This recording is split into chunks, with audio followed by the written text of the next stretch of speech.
Comienza La Hora del Museo. Historia, patrimonio, identidad y el quehacer cultural. Un diálogo para reflexionar la actualidad de Chile y del mundo. La Hora del Museo, el programa del Museo Histórico Nacional, conducido por el periodista Luis Cruz. Muy buenos días, sean ustedes bienvenidos y bienvenidas a La Hora del Museo, el programa del Museo Histórico Nacional. Recuerda que nos escuchas a través de nuestra señal 94.5 FM, 124 en AM y también a través del streaming www.radiosach.cl. Como cada mañana, los quiero invitar a que participen y que visiten la web del Museo Histórico Nacional www.museohistoriconacional.cl y que allí revisen la agenda de actividades que tenemos para esta semana. Y hoy tenemos un súper tema. Vamos a hablar de Auto Sacramental La Araucana. Nos visita Rodrigo Faúndez, quien es el editor y el investigador detrás de este libro, y también Miguel Donoso, quien es el director de la colección que está siendo publicada por Editorial Universitaria con Universidad de los Andes. Pero antes de ir a la entrevista, los quiero invitar a escuchar dos canciones. Hoy día vamos a hacer un especial de The Smiths. Esto es Please, Please, Please, Let Me Get What I Want y Sweet and Tender Hooligan. Good times for a change. See, the luck I've had can make a good man turn bad. So please, please, please, let me get what I want this time.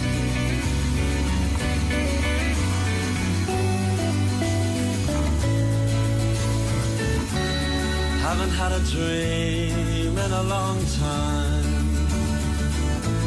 See, the life I've had can make a good man bad. So for once in my life, let me get what I want. Lord knows it would be the first time.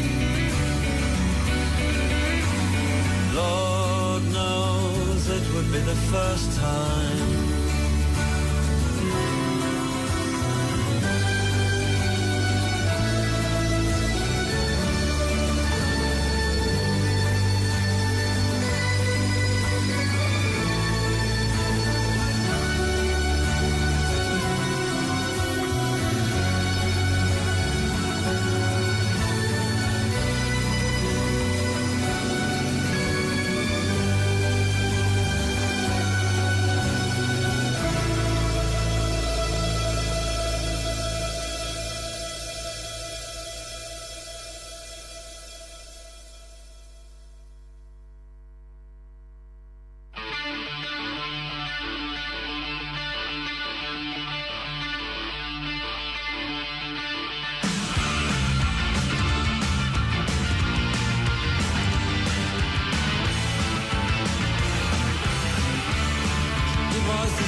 Life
auto sacramental La Araucana es una pieza de teatro religioso fechada en el año 1623.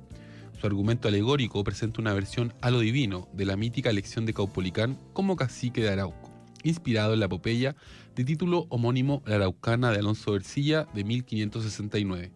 Durante siglos, este auto sacramental fue atribuido a Lope de Vega. Sin embargo, en su última edición crítica, la autoría es atribuida a Andrés de Claramonte. Y hoy vamos a conversar con Rodrigo Faúndez Carreño y con Miguel Donoso de este trabajo bastante sorprendente, ¿no? Yo leyendo tu libro, Rodrigo, me pasaba eso, que era como un viaje en el tiempo, me quedaban todas estas ideas de cómo los españoles veían a nuestros pueblos originarios, pero también está esta otra historia de una obra falsamente atribuida a uno de los grandes del siglo de oro español.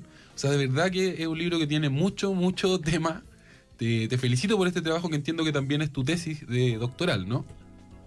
Bueno, y a Miguel también por haber publicado este libro. Y antes de entrar a la entrevista, vamos a hablar largo y tendido acerca del libro, quisiera que nos contaras un poquito acerca de esta colección, porque entiendo que este es el volumen 3 de la colección Letras del Reino de Chile. Así es, muchas gracias, Luis. He tenido la suerte y el desafío de recoger la inquietud que tenemos muchos profesores, académicos en Chile, que es que no existía una colección que canalizara todo lo que son los textos, el riquísimo acervo de textos coloniales chilenos, escritos por chilenos o escritos por autores europeos sobre Chile, sobre su experiencia en Chile. Habían existido algunos intentos de la mano de la Universidad de Chile en los años 80, pero nunca se concretaron en el tiempo en una colección diseñada, bien estructurada, y finalmente prendió la idea de hacer esta sociedad con la editorial universitaria del Instituto de Literatura de la Universidad de los Andes, y enfocarnos en prestar este servicio a Chile que le hace falta. Tenemos, como decía antes, textos muy ricos de la más diversa índole, y así partió. Yo publiqué los volúmenes 1 y 2, que fueron 2 crónicas, una la de Alonso de Góngora Marmolejo, que es el volumen 1, que fue mi primera investigación cuando volví a Chile, y la segunda fue fruto de un proyecto Fondesit, la edición del desengaño y reparo de la Guerra del Reino de Chile de Alonso González de Nájera, un texto del año 1614. Entonces, he ido moviéndome, buscando gente que está trabajando textos chilenos, y surgió en el horizonte la figura de Rodrigo, a quien conocí en España, y después de un tiempo esto se concretó en la posibilidad de trabajar en la edición de su texto, de su tesis doctoral, claro, para la colección, que también fue un trabajo arduo, porque había que adaptar todo el trabajo que él había hecho a convertirlo en libro.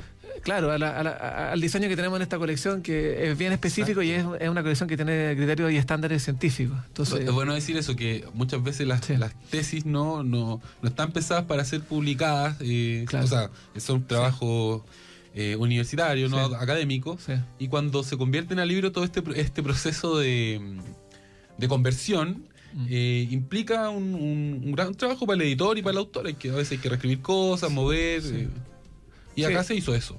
Claro, en el fondo el estándar que manejamos en la colección es que trabajamos con los textos originales. O sea, si el manuscrito se trabaja con el manuscrito, esté en el lugar que esté en el mundo. Luego ese manuscrito se transcribe de acuerdo a unos criterios filológicos bien específicos. Se edita, se fija el texto y se anota. Se anota todo lo que sea necesario para un lector del siglo XXI, para que es un texto que puede resultar lejano por el léxico, por un montón de aspectos, le resulte lo más cercano y bueno, que lo pueda leer adecuadamente. Entonces eso también lo hicimos, bueno, lo hizo Rodrigo en su tesis, y se mantiene evidentemente en este volumen 3. Rodrigo trabajó con un manuscrito que está en la Biblioteca Nacional de España, pero bueno, de eso va a hablar él, no me quiero meter yo. ¿Sí? Bien, Rodrigo. Me gustaría saber cómo se te ocurrió hacer esta investigación, cómo nace este proyecto, cómo descubriste que Lope de Vega no era el autor del auto sacramental. Bueno, una excelente pregunta y una pregunta de largo aliento, una respuesta de largo aliento también, porque Este es un tema que yo vengo investigando desde distintas facetas desde mucho tiempo, de mi tesis de pregrado. Yo estudié Historia en la Universidad de Chile. Claro, tú eres historiador. De primera formación. Tuve una licenciatura en Historia. Y cuando yo entré a estudiar Historia en la Universidad de Chile, y bueno, siempre me interesó lo colonial, el siglo XVI, XVII.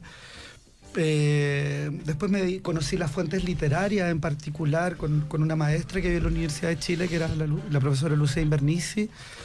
Y en ese entonces yo me di cuenta de que si bien nosotros conocíamos algo de nuestro patrimonio bibliográfico antiguo del siglo XVI, había un problema bien concreto de cómo lo leíamos, con qué calidad recibíamos los textos. Gran parte de las crónicas, que incluso Miguel también hoy día ha editado, enhorabuena, y las tenemos en una buena calidad, bien fijada. En ese entonces las leíamos todavía con las transcripciones de Diego Barros Arana, las transcripciones de José Toribio Medina. Entonces estábamos en el 2000 investigando textos coloniales con una transcripción del siglo XIX. Y ahí había un problema metodológico, sentía yo. No se habían actualizado las fuentes. Y no se había actualizado la fuente, cómo estaba transcrita, no teníamos la certeza si era cuántos manuscritos habían de las fuentes, los mismos errores que podían tener los propios editores. Tú sabes que José Toribio Medina fue un hombre que hizo una labor ingente, transcribió muchos textos, entonces también era necesario revisitar a eso. Y yo me especialicé con mi tesis de pregrado en Ercilla, la Araucana de Ercilla, y en el ciclo literario que dio origen la lectura y la recepción de la obra de Ercilla. Y ahí construí un corpus como alrededor de 10 obras que hacían referencia a la conquista de Chile desde un punto de vista de lo imaginario literario, desde un punto de vista de lo imaginario poético, pero específicamente que tenían un problema de cómo transcribirlo, o cómo las leíamos. Y allí, investigando, descubrí que en España dominaban una técnica que nosotros en Chile desconocemos, que es la filología, que es una técnica, y la crítica textual, que son técnicas en particular que nos han permitido a nosotros hoy día editar los textos de manera moderna. Y allí me gané una beca Presidente de la República, una beca Chile después, y me fui a hacer un doctorado en filología. Y originalmente yo iba con el proyecto de editar El Arauco Domado de Lope de Vega, pero llegando a Navarra, llegué primero a trabajar con el grupo ProLope de la Universidad Autónoma de Barcelona, que dirige Alberto Olecua, y ellos originalmente iba a editar El Arauco Domado, pero en Barcelona. En Barcelona se trabaja mucho en red en España en general. Entonces me comentaron que en Asturias o no sé dónde había un proyecto de que alguien estaba editando El Arauco Domado de Lope. Por eso yo me fui a trabajar con el ProLope originalmente. Y tenía que modificar un poco el tema. Pero como yo ya controlaba el corpus, empecé a revisar otra obra y llegué a la Autosacramental Araucana, que me pareció mucho más fantástico, porque era una obra mucho más radical, mucho más extrema, donde Caupolicán se presentaba como Cristo. Claro, hay un juego de espejo ahí, ¿no? Claro, mucho más barroco, mucho más rico en términos de los simbolismos y de la mentalidad también del siglo XVI, que quizá una de las cosas que nosotros hoy día rescatamos en este tipo de textos, que hoy día nosotros pensamos muchas veces de un punto de vista mucho más positivista, mucho más maniqueo, mucho más blanco y negro, y el siglo XVI y XVII eran siglos formativos que tenían toda esta mentalidad barroca, y yo la encontré en el auto, la Araucana, que finalmente se transformó en mi proyecto de tesis doctoral. Y una vez que lo empecé a trabajar, como en Navarra había un centro especializado. Espérate, ¿tú lo empezaste a trabajar ahí como un texto de Lope de Vega? Sí, claro, con el grupo ProLope. Y como un texto de Lope de Vega, bajo el amparo de ese grupo de investigación. Pero como era teatro religioso lo que me interesaba a mí, ellos me derivaron a la Universidad de Navarra, y allí, porque había un centro especializado en teatro religioso, justamente en autosacramentales, que era un género que en Navarra estaban explotando bastante. Tenían un proyecto de la edición completa de la obra de Pedro Calderón de la Barca, y me envían de Barcelona a Navarra. Y ahí nos conocimos con Miguel Donoso. ¿Y cuándo empezaste a sospechar de la autoría del texto? Allí, en Navarra, porque yo trabajé con Miguel Sugaste, un gran investigador. Había un rumor de que este texto podía no ser de Lope. Habían algunos rumores, pero eran rumores generales. No había ninguna prueba concreta, porque este es un manuscrito anónimo. que manuscrito anónimo, y Marcelino Menéndez Pelayo, su primer editor, lo atribuyó a Lope de Vega, Claro. porque todo se le atribuía a Lope de Vega. Al principio le atribuyeron, no sé, como 200 obras. En el libro aparece, ¿no? Claro. Cómo va, y al final llegan hasta al mejor amigo de Lope de Vega, ¿no? Y dice, ¿no? Sí, hizo como 4 autos. Claro, Montalbán, que Claro. habla de eso. Sí, hubo durante mucho tiempo un boom de atribuirle la obra a Lope, pero también ha avanzado mucho la filología, ha avanzado mucho los estudios literarios, y hoy día atribuir una obra a un autor no es algo que se pueda hacer gratuitamente, tiene que pasar por una serie de filtros, y uno de los principales filtros que tenemos hoy día es la métrica, los estudios métricos de los manuscritos. Y desde un punto de vista métrico, este texto, con algunos pasajes paralelos, algunas condiciones de la escritura misma del texto, permitían distanciarlo de la obra de Lope de Vega. Y yo diría que los últimos años de investigación fueron ya más en serio en torno a ese tema, la posibilidad de modificarle la atribución. Bueno, yo hice un estudio bien largo también de pasajes paralelos con los autos de Lope, de un estudio textual comparativo, que después un poco se ve reflejado en las notas filológicas que tiene el texto. Pero el tema del cambio de la atribución fueron, digamos, los últimos años. Yo investigué 5 años este texto, y yo diría que los últimos 3 años ya entramos más al tema de las posibilidades de cambiar la atribución, de ver los pasajes métricos. Que no es menor, ¿no? Decir que un texto, ¿sabes? Como decir, no sé, la Mona Lisa la pintó Rafael, ¿cachai? Claro. Como, o sea, un texto que está fechado y con una autoría, y tú dices, no, en realidad este cuadro lo pintó otro pintor, Claro. este libro lo escribió otro escritor. Sí. Es tremendo, ¿no? Sí, y es tremendo, y también fue algo muy necesario, porque en el fondo, como te comentaba adelante, la misma filología o los estudios literarios hoy día han ido avanzando en sus métodos. Entonces, si en el siglo XIX se podía atribuir por cosas eminentemente estilísticas o generales, Claro. el tema de la atribución de un manuscrito anónimo, porque el teatro antiguo español está lleno de piezas anónimas. O sea, gran parte de la obra literaria teatrales conservada en España, muchas de ellas son anónimas, entonces han sido atribuidas por la tradición a los grandes dramaturgos más famosos del. Claro. Pero hoy día justamente hay un trabajo ahí de investigación, de revisar ese corpus a partir de los métodos de los estilos métricos, de los pasajes paralelos, de los porcentajes, de las grafías. Entonces tenemos distintos métodos hoy día para poder aventurarnos con este tipo de hipótesis, de tesis, que es la que presentamos en la edición de... Miguel, ¿tú ibas a agregar algo? Sí, yo simplemente quería comentar que también pasaba mucho en la época que las obras que tenían éxito en las tablas, después los editores las compraban para publicarlas, y lo más rentable era, aunque no se supiera de quién eran, era atribuirla a los grandes, a Calderón, claro. a Lope. Mucho. Y esto pasa, y está pasando, y ahora a propósito de Rodrigo está hablando y le atribuye el auto sacramental a Claramonte. A Claramonte también se le está insistentemente tratando de atribuir últimamente El burlador de Sevilla, que es una obra que Wow. todos estudiamos y conocimos como Claro. de Tirso de Molina. Entonces, Eso también sería... claro, entonces hay ciertos como dramaturgos digámoslo así, de segunda línea, que están empezando a ponerse en primera línea, que sería uno de los casos Claramonte. ¿Y cómo llegaste a Andrés de Claramonte? Porque una cosa es establecer que este texto por la métrica no pertenece a Lope de Vega, pero otra cosa es decir, bueno, no pertenece a Lope de Vega, pero pertenece a Andrés de Claramonte. Muy buena pregunta. Lo que pasa es que hoy día podríamos decir que se conservan alrededor de 8 o 9 obras teatrales que hacen referencia a la conquista de Chile. Claro. Que fueron escritas en España entre el siglo XVI y el siglo XVII, y se refieren a la conquista de Chile. Muchas de ellas se basan en la Araucana de Ercilla, son lecturas de Ercilla. Hay que decir que el Araucana de Ercilla fue muy leída en Europa. Hay hasta una voltera, parece, como citando la Araucana y haciendo un análisis crítico. De hecho, Ercilla, como lo dice Neruda, Ercilla, inventor de Chile, o sea... Y Ercilla es fundacional, gran parte de los imaginarios que nosotros hoy día tenemos provienen de Ercilla, hasta la publicación de la Araucana en Madrid en 1569, en la primera parte, no había noticias de la conquista de Chile en España. López de Gomara, Gonzalo Fernández de Oviedo, que fueron los primeros grandes historiadores general de la India, muy pocas noticias dieron sobre Chile. Unas pequeñas menciones muy a la pasada. Y fantásticas, que también por ahí las mencionamos un poco. Entonces Ercilla se instala como el gran texto para poder conocer lo que pasaba en Chile y la guerra de la conquista de Chile.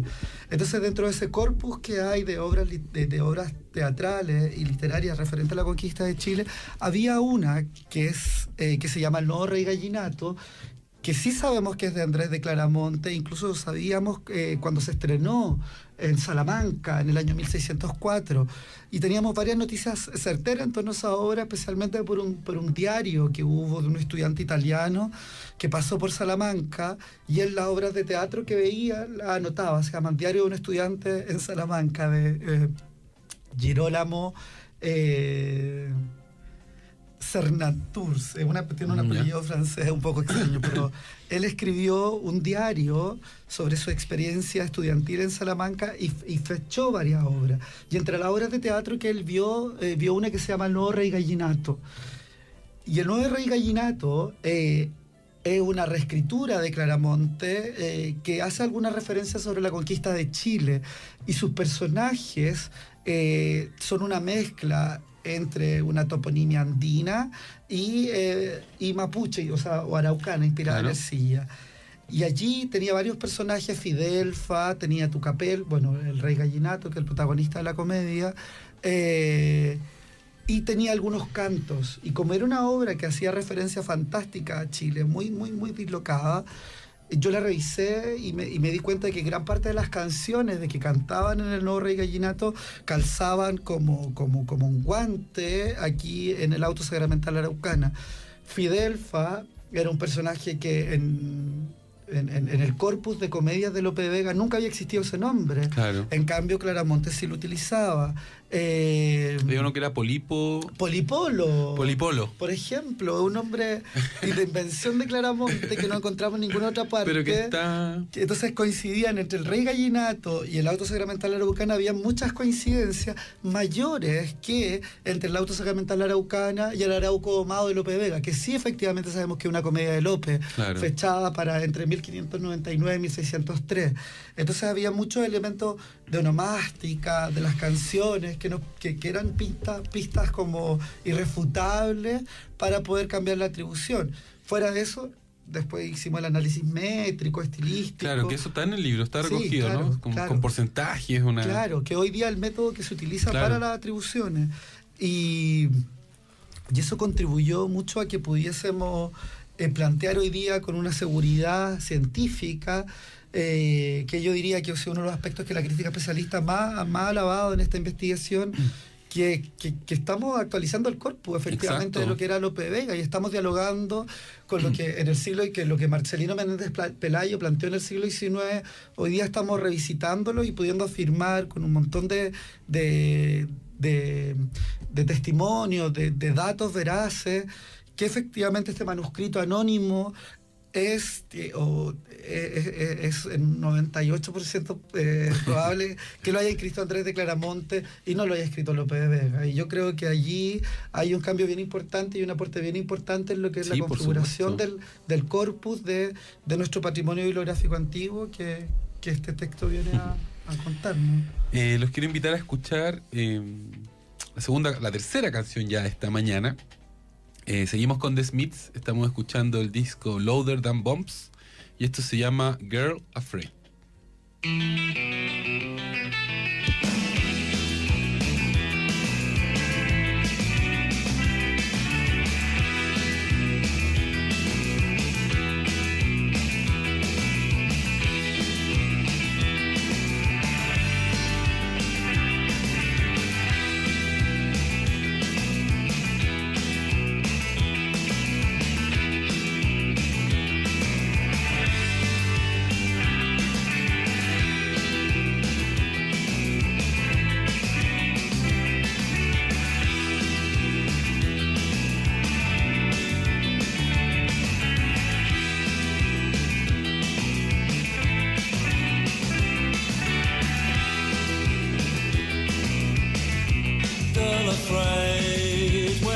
Intentions lay, or does he even have any?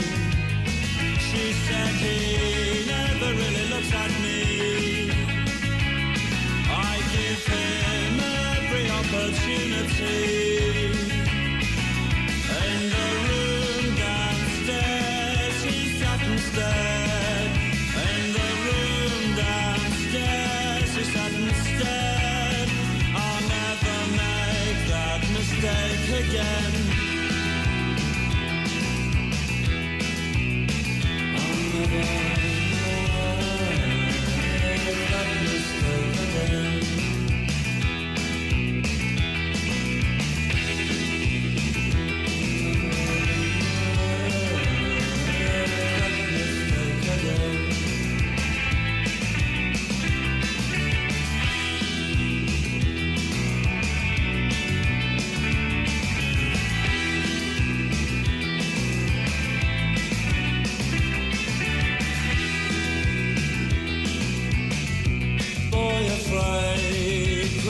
Never pays, and everything she wants costs money. But she doesn't even like me, and I know because she said so. In the room downstairs, she sat and stared. In the room downstairs, she sat and stared. I'll never make that mistake again, no.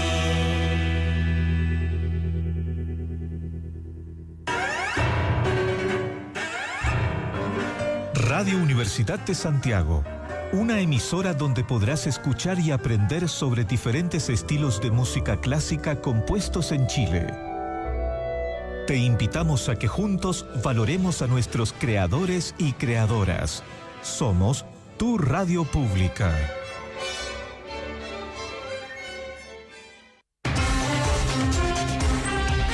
En Sin Pretexto abordamos en profundidad y con pluralismo los temas de interés público. De lunes a viernes nuestros periodistas invitan a debatir a connotados expertos, variados panelistas y a los protagonistas del acontecer noticioso nacional e internacional.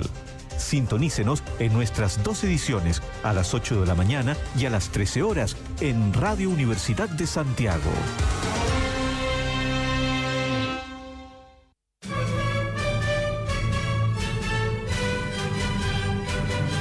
Les invitamos a escuchar Sonata Austral, un espacio de conversación con compositores, intérpretes e investigadores musicales vinculados a la música clásica creada en Chile. Este programa se transmite los lunes y los domingos a las 20 horas. Sonata Austral, un programa producido y conducido por Álvaro Menantó.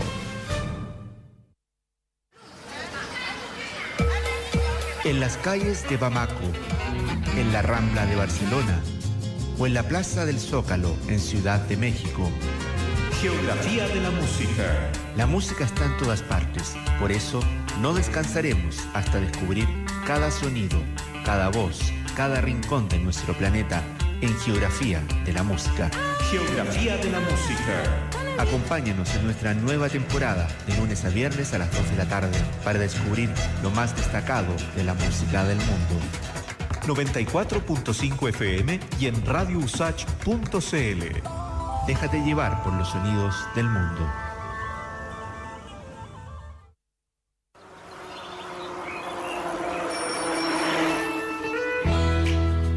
Cada sábado a las 12 del día te esperamos en nuestra cita con la naturaleza, las áreas verdes y la vida sana al aire libre.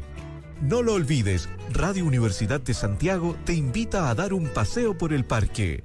Santiago Verde, un programa del Parque Metropolitano de Santiago.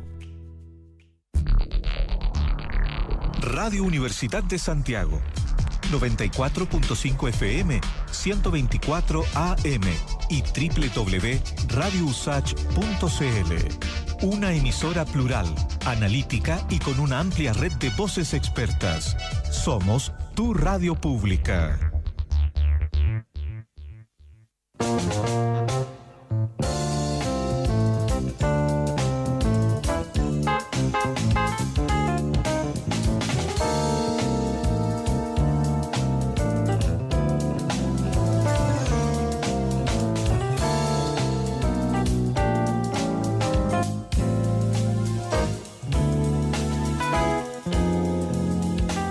Estamos de vuelta en La Hora del Museo, el programa del Museo Histórico Nacional. Estábamos conversando muy entretenidamente detrás de micrófono con con Rodrigo y Miguel acerca de Auto Sacramental La Araucana, este libro que acaba de cambiar la atribución. Originalmente era un libro que se atribuía a Lope de Vega, y ahora Rodrigo descubrió y fundamentó que en realidad se trata de un libro que fue escrito por Andrés de Claramonte. De verdad que es un... Y bueno, hubo todo un trabajo, conversamos, que era casi como investigadores forenses que trataban de determinar, viendo el trazo de la pluma, la métrica de los poemas, determinar quién era el autor real de este libro. Yo te quiero preguntar, Andrés, acerca de cómo los españoles en esta época retrataban a los pueblos originarios. Que es algo interesante, me parece. Súper interesante. Se cambió el nombre, es Rodrigo, Sí. perdón. Estoy confundido entre Andrés y Rodrigo. Es muy interesante. De hecho, yo creo que ahí hay todavía un tema que nos fascina, que tiene que ver con las representaciones del mundo indígena en la literatura española y cómo un poco esos imaginarios ondulan, se perpetúan. Esta pieza teatral tiene la particularidad de ser una obra de teatro religioso que no tiene ningún personaje español. Todos sus personajes son personajes indígenas, lo que a eso también le da un valor muy particular dentro del universo de textos literarios producidos en España o en América Latina entre el siglo XVI y XVII. Es una obra que en un momento yo la denominábamos como con rasgos utópicos, porque se presentaba el mundo indígena en su propia dimensión, o el autor presenta la otredad en su imaginario más íntimo, que Claro. digamos este mundo indígena reconstruido desde la perspectiva de un escritor español.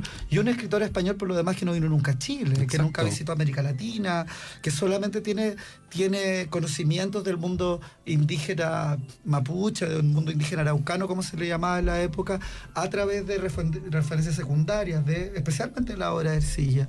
Ahí yo creo que había un tema muy interesante, porque la obra plantea cómo el mundo indígena, cómo el mundo mapuche se organiza para redimirse de la conquista española, Claro. para redimirse de la ocupación de los territorios. De hecho, la obra parte con unos textos bien bonitos que tienen una actualidad súper potente, que es... Indios de la Arauca, que en tantas desdichas buscáis un capitán que os defienda y redima, porque ingrata gente de extrañas provincias con la libertad del tesoro os quitan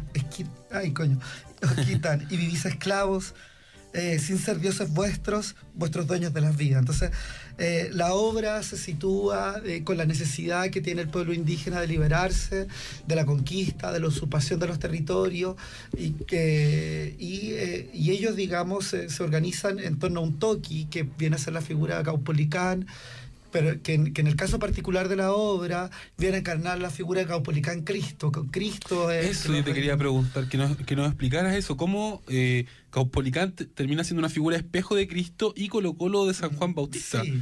Bueno, esto es un auto sacramental y fue un género teatral que se desarrolló en España, digamos desde fines de la Edad Media, pero principalmente del siglo XVI hasta el siglo XVIII, y significa acto del sacramento. Entonces, el auto sacramental como género teatral catequético lo que buscaba era reafirmar ciertos dogmas de la fe, como son, en este caso, la comunión, la transubstancialización de la materia en Cristo, y los autos sacramentales, que era un teatro de tipo propagandístico, religioso, producto de su condición alegórica, religiosa, espiritual. Todos los años se variaban las temáticas, entonces siempre tenía el mismo tema, que era el tema de la redención en Cristo, a partir de distintos argumentos, y los argumentos variaban. Entonces, los dramaturgos de la época empezaron a presentar a Cristo como pan, como el dios Pan, estoy pensando, a Cristo como Jasón, Sí. Y a Cristo lo podemos presentar como Spider-Man, no sé, podríamos llevarlo sería... de distintas... O Superman, no sé. Claro, Cristo Superman, tal cual. Entonces, había una modernidad súper interesante que se dio desde un punto de vista, bajo el alero del pensamiento católico, una modernidad muy ajena, que para nosotros hoy día podría ser como un poco como lejano ver una obra donde Cristo es Superman, que digamos, salva al mundo y lo revive. Como este sincretismo entre cultura pop sería en este caso, Claro. y obras catequéticas. Tal cual, catequética. Entonces, el auto sacramental, como tenía esta flexibilidad discursiva, estética, escenográfica. Hay una idea ahí que a mí me pareció muy interesante, que en tu libro está citado, es San Agustín, creo que lo dice, ¿no? Que en el fondo los paganos habían tenido acceso a la revelación, pero no se habían dado cuenta de que habían estado frente a la revelación. Claro. Y en el fondo dice, bueno, y por lo mismo que Caupolicán puede llegar a ser, ¿no? Un doble de Cristo, ¿no? Exacto. Cristo subespecia eternitatis. Claro. Que es un poco la gracia de que Cristo siempre se ha manifestado en la historia de la humanidad, lo que pasa con distintas Exacto, facetas. esa idea, la idea de que el Cristo se repite a lo largo de nuestra historia, es una idea súper potente y que aparece en tu investigación, Sí. ¿no? Y que a mí me hizo mucho sentido con esta idea de, bueno, ¿cómo es que Caupolicán puede llegar a ser, ¿no? un otro Cristo, Exacto. otra forma de Cristo en la tierra, ¿no? Y bueno, está el tema del tronco, que Caupolicán, es la crucifixión de Caupolicán, es Claro. cuando él soporta este tronco por, creo que fueron 2 o 3 días. Sí, 3 días. Claro, esa es la analogía. Era fuerte Caupolicán.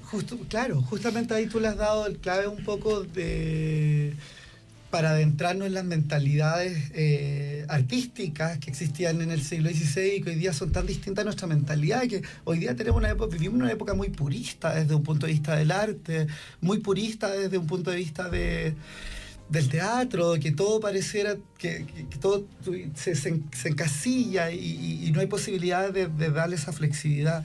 Yo creo que una de las grandes de las apuestas que tiene que revisitar este tipo de teatro, este tipo de literatura, es que justamente nos muestra a nosotros como el pensamiento barroco es un pensamiento que integra. Entonces, este autor español que quiere hacer una obra para una fiesta española en el contexto del Corpus. Eso, explícanos un poco cómo se daban estas obras, cómo se montaban. Era tipo de teatro callejero. Era en la calle. Sí, después pasaba a sala, a los corrales, pero su primera gran manifestación era generalmente teatro callejero, que se hacía público, se hacían unas instalaciones efímeras en las grandes ciudades. Y se presentaban las obras de teatro para que el pueblo, estilo Santiago a Mil. Y si le iba bien, pasaban a Santiago a Mil, que era la sala. La mayoría de las veces le iba bastante bien, y la obra después iban itinerando por los pueblos, pero ya no con la pomposidad, digamos, del Festival Santiago a Mil, sino que posteriormente ya se iban a las salas iban de pequeñas gira, claro, de los pueblos. Entonces, ya no, porque tú ves Santiago a Mil, interviene la ciudad, uno va a ver los espectáculos callejeros. Claro, se toma la prensa, los medios de comunicación, todo. Lo mismo pasaba en esa época, pero bajo este alero, digamos, del pensamiento cristiano. Entonces, este dramaturgo conoce la historia de la liberación del pueblo mapuche a través de la Araucana de Ercilla, conoce la figura de Caupolicán, que es uno de los héroes indígenas más importantes del siglo XVI americano.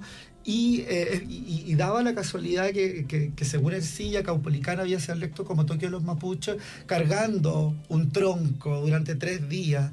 Entonces, ese tronco sirve como analogía para poder plantear la redención en Cristo. Y ahí hay algo muy interesante, yo sentía, que era cómo también cómo se planteaba en un texto español la liberación del pueblo mapuche, porque también el texto tiene una promesa de lo que es la libertad y lo que es la redención del mundo indígena desde el propio mundo indígena, que en este caso pasa a ser, bueno, en torno a la figura de la religión, de la espiritualidad, pero también se viene a subvertir, digamos, este imaginario de la conquista, del conquistador, de la civilización española, de los cabildos, de las leyes, muelle.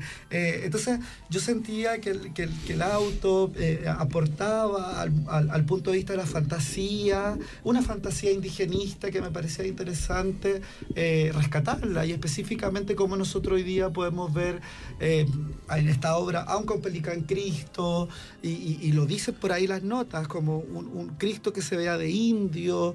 Entonces también subvierte el imaginario mismo de lo que era la condición del ser indígena, Claro. como sujeto menor de edad, como sujeto servil. Eso también aparece en tu libro, ¿no? Claro. Que hay este cambio, ¿no? De que en el fondo no se lo retrata como niños sin voz ni pensamiento ni sujeto, ¿no? Este es una autoridad donde se entiende que el otro tiene una fuerza, tiene un espíritu, tiene un alma, y que puede incluso ser una nueva representación de un Cristo, ¿no? Que es Claro. como una figura capital dentro del imaginario español, que no deja de ser importante. De hecho, la única obra que yo diría que se compara un poco a la alegoría que plantea este auto es una loa que escribió Sor Juana Inés de la Cruz, que se llama La Loa para el Divino Narciso, donde también ella hace una analogía entre los ritos indígenas aztecas y el cristianismo, en particular La idea de comerse al Dios. que es un poco la promesa de la Claro. transubstancialización de la materia. Cuando nosotros comulgamos, nos comemos a Dios, entonces está ahí, digamos, toda Claro. la fuerza dentro de uno. Y un poco este auto hace también ese juego, con productos propios del Nuevo Mundo, todo desde la fantasía, pero ahí creo yo que hay algo bien interesante desde un punto de vista de lo imaginario. Yo te quería preguntar acerca de la obra de teatro que se montó, porque también me parece que es muy lindo que toda esta investigación que tú hiciste, que desembocó en este libro, del que ya hemos hablado, también se haya llevado a un montaje, que esto entiendo que ocurrió el año pasado. Sí, fue un fondar de creación que nos ganamos. Sí, por esas casualidades yo también soy un hombre de teatro, mi hermana es Eres un espíritu renacentista. Sí, soy un humanista integral. Mi hermana, actriz de la Universidad de Chile, Tania Faúndez, y también doctora en estudios teatrales por la Autónoma de Barcelona. Nos fuimos juntos a España a hacer el doctorado, y cuando llegamos a Chile, después de terminar nuestros respectivos doctorados, sentimos la necesidad de llevar este texto al teatro, y ahí había algo bien interesante, porque yo diría que los primeros años, cuando recién volví a Chile, más que a lo mejor arreglar la tesis doctoral de uno, como mi primera inquietud fue llevarlo al teatro. Claro. El teatro es un arte efímero y gana en la medida en que está... Que sea representado. Sin representación no hay teatro, o es literatura, es otra cosa, pero no es Claro. teatro. Y hay que diferenciar eso, porque generalmente el mismo Lope de Vega publicaba su obra una vez que ya la habían dado un montón de veces. Una obra que se ha dado muchas Claro. veces. Finalmente, la última alternativa es publicarla. Entonces, la primera etapa, podríamos decir, de la cruzada o de mi trabajo con el auto sacramental araucano fue llevarlo al teatro y al teatro profesional. Y sabíamos que era una obra compleja. Acá lo dieron en el Teatro de la Arci, si no me Sí, equivoco. tuvimos una temporada allí. Yo no lo pude ver, vi solo las fotos que aparecen. Bueno, en el libro aparecen las fotos, Sí. y también lo dieron en el Teatro del Biobío. ¿Fue? Sí, no, bueno, hemos estado en varios Ah, festivales. fueron de gira, ya. Claro, estuvimos en España, en el Festival de Teatro Clásico de Almagro, que es uno de los festivales más reconocidos en la materia de teatro clásico en el mundo. Estuvimos también en el festival acá de Calama, en el Teatro Abierto de Los Ángeles, en el Santiago Off. O sea, a la hora le fue bien. Sí, en un año fue una obra muy movida, muy linda, la difundimos bastante, y eso fue, al principio, digamos, fue gran parte del trabajo que sentíamos que era necesario poder presentar el auto sacramental como un género inédito en Chile. En Chile nadie había montado auto sacramental. Eso es lo otro, era un hito también porque nunca se había hecho esta obra en Chile. Y la gente, cuando montaba autos sacramentales, montaba solamente el Gran Teatro del Mundo Calderón, y lo montaban un poco de manera muy general, perdiéndole también toda esta parte espiritual, esta parte teológica, Claro. la multiplicidad de facetas estética y capas que tiene este género. Entonces fue un trabajo muy interesante poder montarlo, y era imposible hacerlo sin un proyecto ¿Y tú fundado. hiciste la dramaturgia, Sí, la yo adaptación? adapté la dramaturgia, porque el texto original, bueno, es más largo, tiene casi 900 versos, y sentíamos que pero también era el texto íntegro, el que reproducimos aquí en la edición, es un texto más largo y pensado también por un espectador del siglo XVI, que ya estaba acostumbrado a ciertas cosas. En cambio, nuestra versión del auto lo acortamos un poquito y lo hicimos un poquito más más condensados para un Siglo XXI. para un espectador del siglo XXI. Para que la historia se condensara un poco más. Entonces hicimos unos arreglos dramatúrgicos, también le pusimos algunas pequeñas palabras indígenas, lo llevamos al mundo mapuche, hicimos una investigación con las danzas mapuche, tradujimos algunos textos al mapudungún, porque también este texto, llevarlo la escena, la idea era poder dialogar, mapuchizarlo. Era un texto que tenía un valor indigenista, pero faltaba toda la investigación más en serio de los ritos mapuche. Ahí, digamos, en el mismo montaje estuvimos mucho tiempo trabajando con comunidades, estuvimos yendo a rogativa, trabajando con amigos poetas mapuches, con bailarinos mapuches. Entonces, también intentamos ritualizarlo y hacer una síntesis entre lo que era el texto español, que polimétrico, en distintos versos, en distintas unidades métricas, pero también llevarlo al mundo indígena mapuche desde las danzas, desde lo ritual, desde el lenguaje también. Entonces sentíamos que ahí había una apuesta importantísima que pasa y que da la particularidad que como es un texto teatral, nos permitía ese juego de llevarlo a la escena del teatro contemporáneo y poder mostrar en Chile otro tipo de géneros teatrales, claro, prácticamente desconocidos por la audiencia contemporánea, porque el tema, nuevamente, volvemos a decir, como lo conservador y lo tradicional, también repercute en el mundo del teatro. La gente también queda impactadísima cuando veía Caupolicán Cristo, decían, bueno, ¿y esto de qué va? Miguel, o sea, sí, como sí. Cristo, la gente como, ¿cómo puede? Y Rengo, que es el demonio, que tampoco no lo Claro. hemos mencionado, pero eso también es muy interesante. El principal antagonista en la competencia es Rengo, Claro. y Rengo representa al demonio en esta alegoría. Claro, y San Juan, y con San la Juan cosa, Bautista, claro. Entonces la gente también quedaba súper impactada y me decía, pero ¿cómo hicieron esto? Son, no sé, herejes, como un poco están ahí desvirtuando los íconos tradicionales del Claro. indigenismo. Hoy estamos planteando fantasía, estamos presentando literatura, estamos presentando poesía, lo que podría haber sido.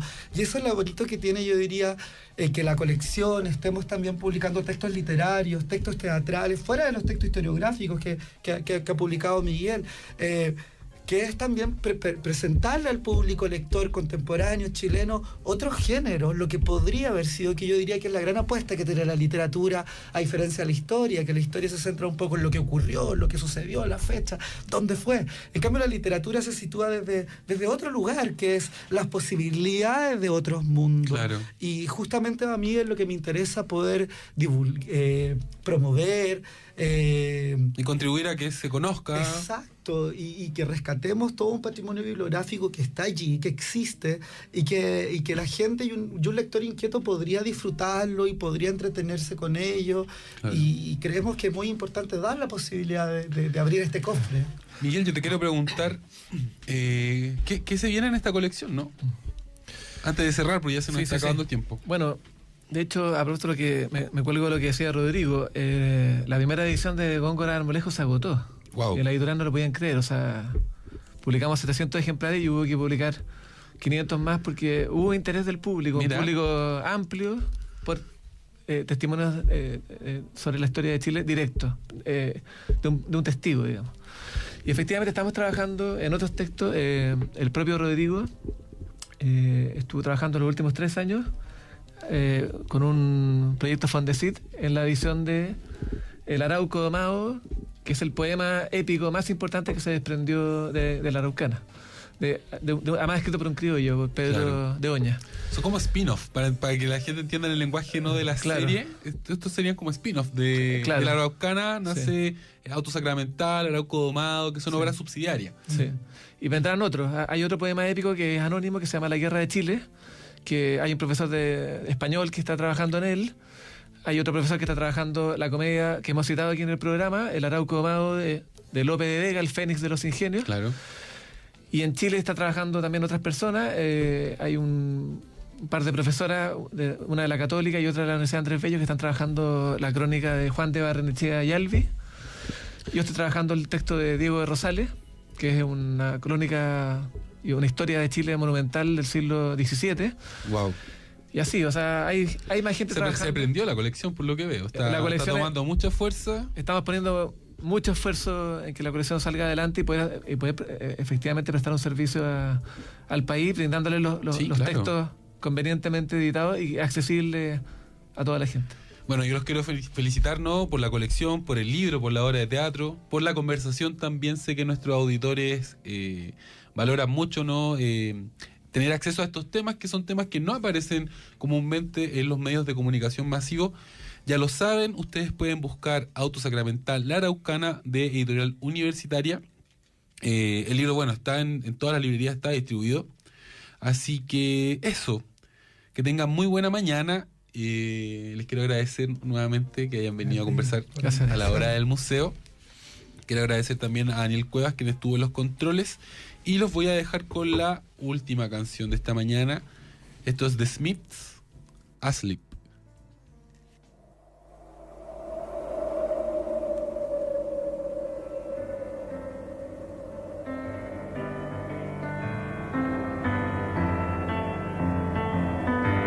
Sing me to sleep, sing me to sleep.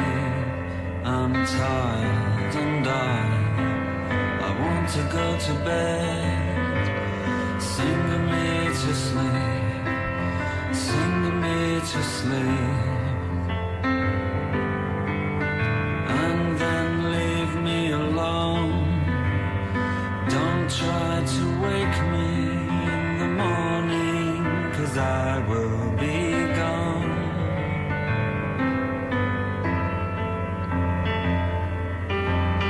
Don't feel bad for me, I want you to know.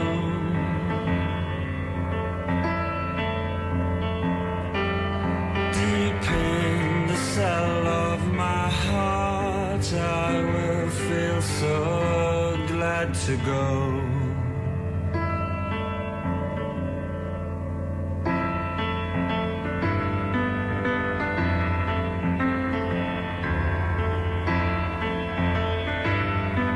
Sing me to sleep, sing me to sleep. I don't want to wake up on my own anymore. Sing to me, sing to me. I don't want to wake up. Esto fue La Hora del Museo, un viaje por la historia, el patrimonio, el arte y la cultura. El Museo Histórico Nacional y Luis Cruz te esperan de lunes a viernes a las 11 horas con nuevos capítulos de nuestra historia.